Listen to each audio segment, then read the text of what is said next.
Il semble que le président américain Donald Trump ait finalement obtenu ce qu'il voulait, la fin de la guerre entre la Thaïlande et le Cambodge.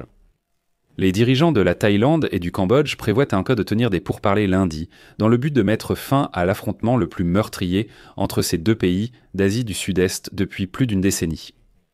Cette initiative de paix a été proposée par le président américain Donald Trump, et il semble qu'il ait réussi à amener les parties à la table des négociations. Mais il semble tout de même qu'il y ait un vainqueur dans cette courte guerre.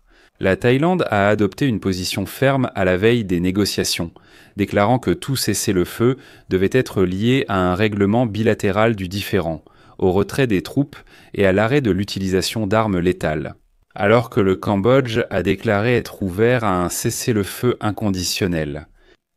Nous allons à présent en discuter ensemble. Je m'appelle Alexei Pechei. Avant que nous passions à la discussion, je vous demande de vous abonner à cette chaîne, de mettre un like, d'écrire n'importe quel commentaire et surtout de vous abonner à ma chaîne Telegram Pechei.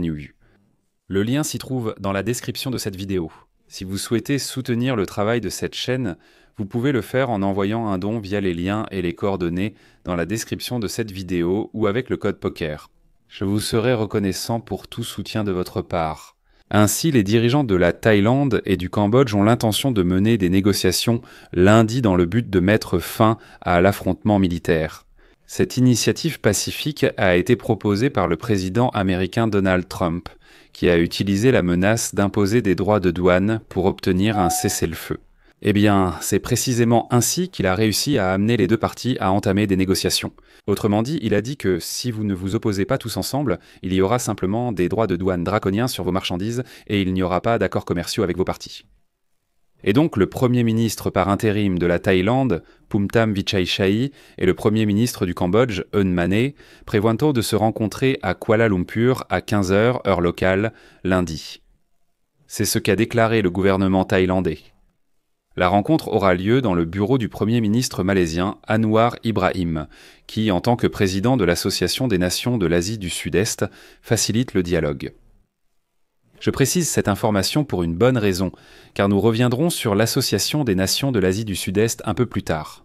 Trump s'est immiscé dans une situation délicate de manière astucieuse, même s'il n'aurait pas dû s'y impliquer.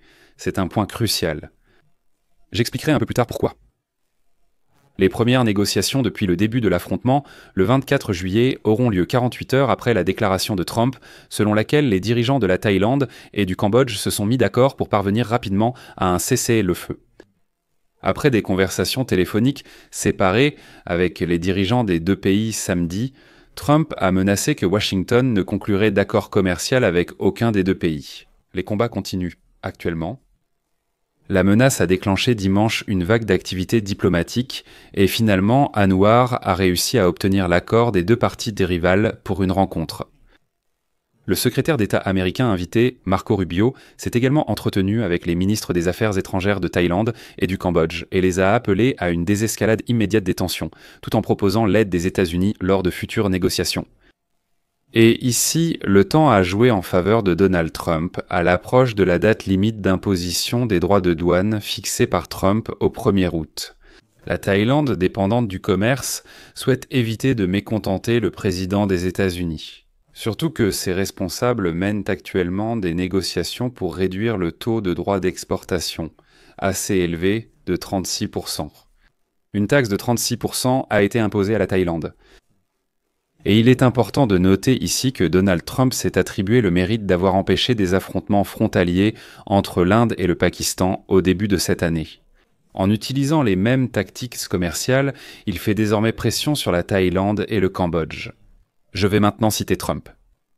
Quand tout sera terminé et que la paix sera rétablie, j'ai hâte de conclure nos accords commerciaux avec les deux parties. Les négociations commerciales de la Thaïlande avec les États-Unis incluent l'octroi d'un accès élargi aux produits américains dans le but de réduire l'excédent commercial avec Washington, qui s'élève à 46 milliards de dollars. Les pays voisins, l'Indonésie, les Philippines et le Vietnam, ont déjà signé un accord commercial avec les États-Unis. Récemment, seule la Thaïlande et le Cambodge restent. Donald Trump affirme « sans paix, pas d'accord ». Et voici le moment le plus intéressant. Selon les experts locaux, la Thaïlande et le Cambodge n'avaient même pas besoin de subir la pression de Donald Trump pour parvenir à la paix. Les deux pays auraient trop dû s'adresser à lui comme médiateur naturel pour régler le conflit bien avant l'intervention des États-Unis. Autrement dit, au final, ces négociations auront quand même lieu à Kuala Lumpur et c'est le président qui les mènera. Pourquoi ne pas s'adresser à lui tout de suite? Voilà la question.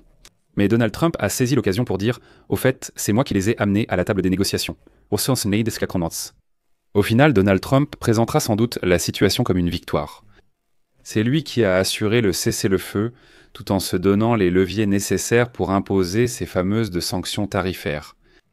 Néanmoins, malgré les risques économiques, la Thaïlande a adopté une position ferme à l'approche des négociations de lundi.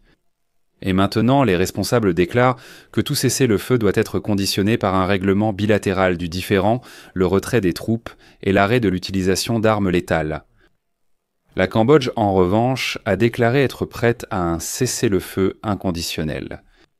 Une impasse pourrait survenir et la victoire de Donald Trump pourrait n'être que temporaire. Comme l'a déjà déclaré le Premier ministre par intérim de la Thaïlande, je cite, « L'objectif des négociations sera d'écouter toutes les propositions susceptibles de contribuer au rétablissement de la paix. » Le gouvernement thaïlandais reste attaché à la défense de la souveraineté et de l'intégrité territoriale du pays. Chaque centimètre carré.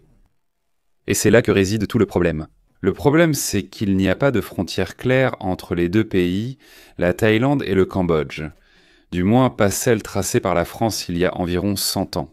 La Thaïlande ne la reconnaît pas et considère comme siennes les terres que les Cambodgiens considèrent également comme les leurs.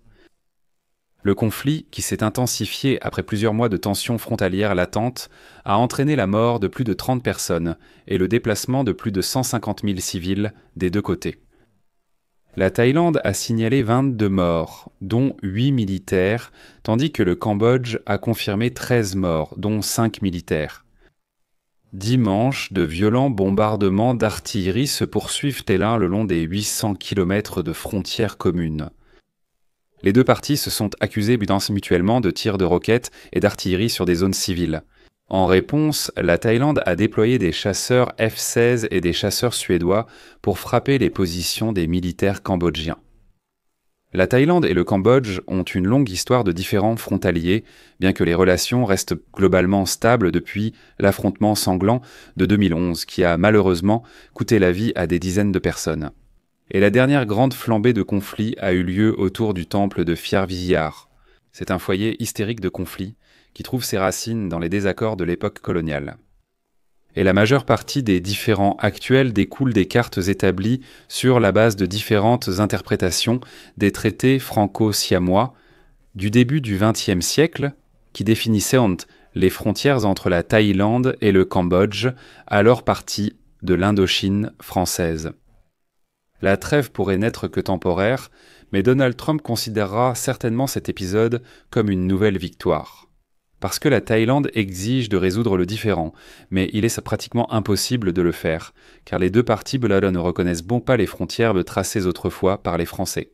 Personne ne sait comment résoudre ce conflit, mais Donald Trump affirme « j'obtiendrai quand même la paix ». Et je répète qu'en principe, même sans son intervention, la situation aurait pu être résolue différemment. Cependant, nous devons composer avec ce que nous avons, d'où ces points de suspension. Partagez votre opinion dans les commentaires, abonnez-vous, activez les notifications et n'oubliez pas de liker la vidéo. Si vous souhaitez en savoir plus sur le conflit entre la Thaïlande et le Cambodge, n'hésitez pas à aller sur ma chaîne. Il y a aussi 2 autres épisodes plus détaillés où j'explique tout en détail pourquoi et comment cela se passe. C'est tout pour aujourd'hui. Prenez soin de vous. Au revoir.